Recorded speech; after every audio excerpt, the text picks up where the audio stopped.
it's great to see you this morning because it's 6 a.m. here in the beautiful west of Australia where we're based. How's things? How are you? Pretty good, pretty good. Yeah, it's I think probably 6 p.m. is better than 6 a.m. at this point. It But certainly is. some people like to like to get up really early. I'm not one of them. But yeah, I'm doing good, thank you. And looking forward to coming to Australia, that's for Is sure. um, just an East Coast tour, sadly. We're based in Perth, so I'm probably going to come over for the Adelaide show, which is as like close as we'll get. But it's wonderful. Gerard's bringing out some absolutely wonderful acts for us to see, and long may it continue. But I don't think we've had one with I guess, a more recognised and awarded career than yourself. And the people you've played with over the years are absolutely incredible. Yeah, I've been very lucky to play with all the cats I played with. Obviously, Miles Davis for one, sure, and Jaco Pastorius, another great one, amazing player, and a bunch of guys. I'm still playing with some great players, and I'm always kind of just surprised, but happily surprised that I'm still able to to play with these cats, and even, just like I was the first time around. It's Yeah. just I mean, I never ran it, that's for sure. yeah, I always like to look at where it all began for people. And obviously, started with, like, I guess, as far as playing's concerned, started with the blues for you before Yeah, you went to Berkeley. yeah, that's where I was kind of into the blues and also very into jazz, just listening to it. I Mm. was, but couldn't really figure it out. I used to just take my guitar when I was about 12 years old, and and for a few years, I learned whatever I learned on the guitar. I learned from listening to records and just playing along with the records. And then my mom had some great jazz records around the house, and I tried to pick some of those up and learn some stuff there, and I got lost immediately. So that's when I started to study a little bit, like privately a little bit, and then a couple of years later went to Berkeley, and thing led to another. The more I got into it, the more I love it. I love playing standards. I love, of course, I love to rock and blues, and so all that stuff is kind of combined. A lot of bebop in my playing, and but a lot of blues and rock and stuff is there also. Yeah, no, it's great to see. And the latest album, I'm hoping is going to be featuring heavily in the set when you come and see us. Yeah, I'm gonna have some stuff there. We're gonna do a couple of those tunes at least, and then some older ones too. Yeah, So Echoes and Other Songs for people who are listening is the latest, which I think was only out in September, as far as I'm aware. they're brand new Echoes and Other Songs, and I was really happy with it, how that came out. I played with a bunch of musicians that I'm not so familiar with. Mm. A couple that I am more familiar with, Dennis Chambers and Richard Bona and Bob Franceschini, are amazing musicians. Bob is a tenor player. Dennis Chambers is an amazing, very well-known drummer who's coming with me to Australia, and played with Santana for 13 years. He's done everything. Yeah. Played with every um, and uh, and Richard Bona is an incredible bass player, phenomenal bass player and singer. So I got him on three tunes with Bob and Dennis Chambers, and Jim Beard was playing keyboards. He was also Jim was playing on the whole thing and produced it with me. Especially Jim produced it, I should say. Mm. I kind of maybe I helped. He produced, and an amazing cat. He was amazing. And anyway, also Christian McBride is on the record. That people that I hadn't played with so much was Christian McBride, uh, uh, Chris Potter, and Antonio Sanchez, and who else am I leaving out? Well, that's pretty much it, and Jim Beard and myself. So those cats I hadn't played with so much, and they just sounded amazing, as I knew they would. I played some with Christian and Chris Potter, and not much with Antonio Sanchez. Maybe this is the first time.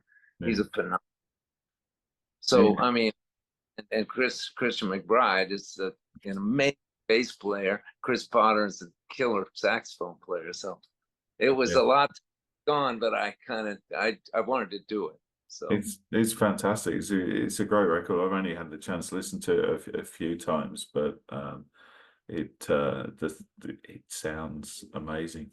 One of the things I do want to touch on with you while you're here, and it's hard to cherry pick moments from your career, but the blood, sweat, and tears years that you were with the band, it must have been an interesting time coming in with like a band with an established history and sound.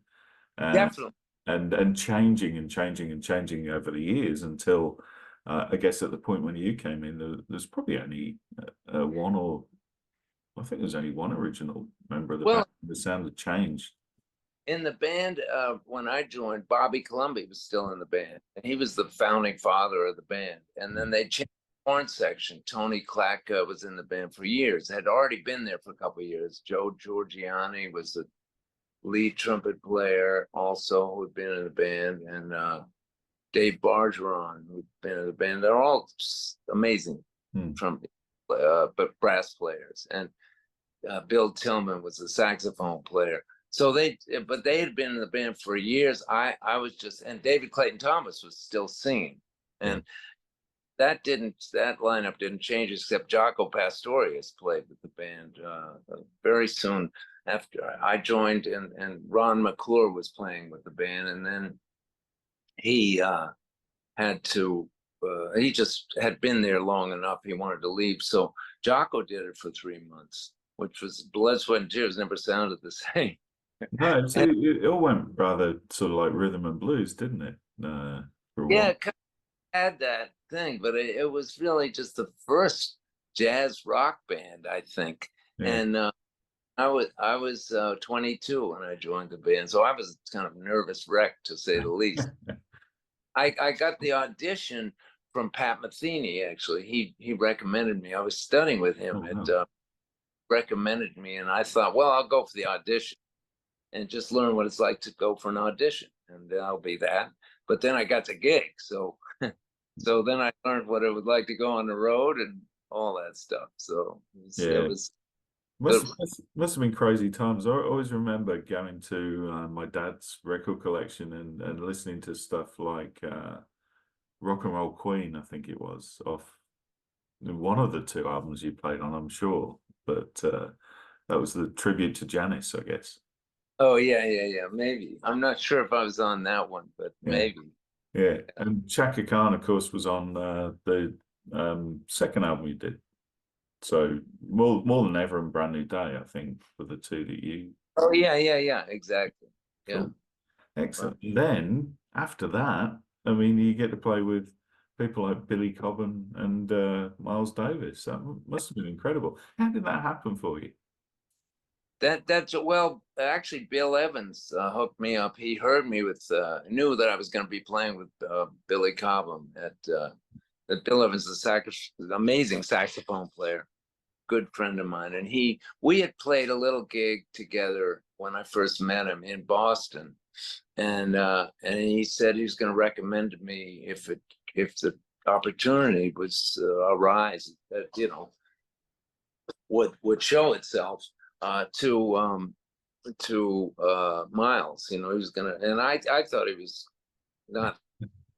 I didn't think he was in the band, and he said, yeah, they were getting ready to tour and they were finishing a record. Anyway, I was playing Billy Cobham a few months after that, and Bill brought Miles to the gig, and Miles heard me and liked it, so I got hired.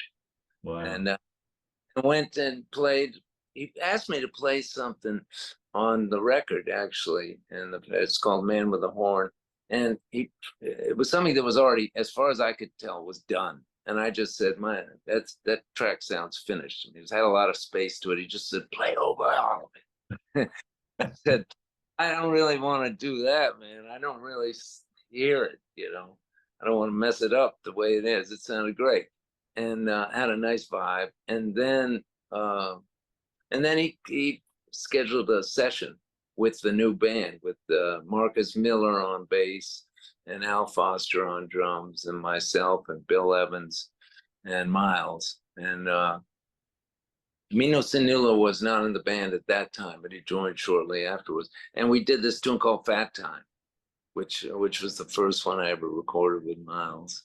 How intimidating is something like that? I mean, Miles was a legend, like, already, and Totally, completely. And so I was, starstruck, to say the least. And then just to hear him play, yeah, it was so natural. I mean, just so on the ground. You'd think it was spacey, and it was more like gut feeling, instinct, of how he chose who he chose in the band and what notes he played. And it was just natural genius, I think. Just amazing. His concepts. And also he wasn't scared to try all kinds of new stuff. Amazing. So what is it about jazz that draws you in? I mean, I know musician friends, like a lot of mine, aspire to play jazz because that, I guess, is seen as the sort of higher form of the art, especially like a lot of guitarists I know. But how do you sum up how you feel about that particular type of music?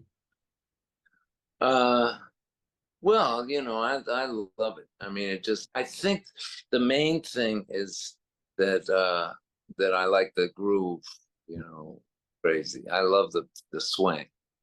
And that's the first thing that draws me. And then, of course, the melodies.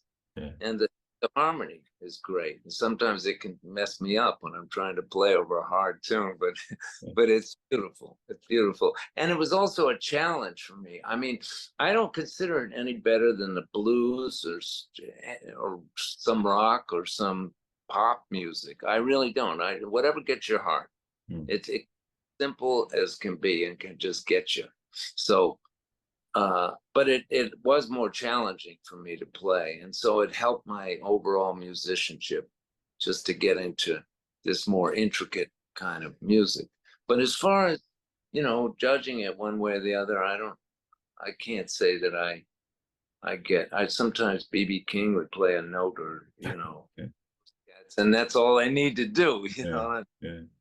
I imagine. I think for me, it's like the sort of spontaneity. I know it's not always spontaneous, but it's the feeling that it's a type of music that could take you anywhere, and something Yes, unexpected could happen.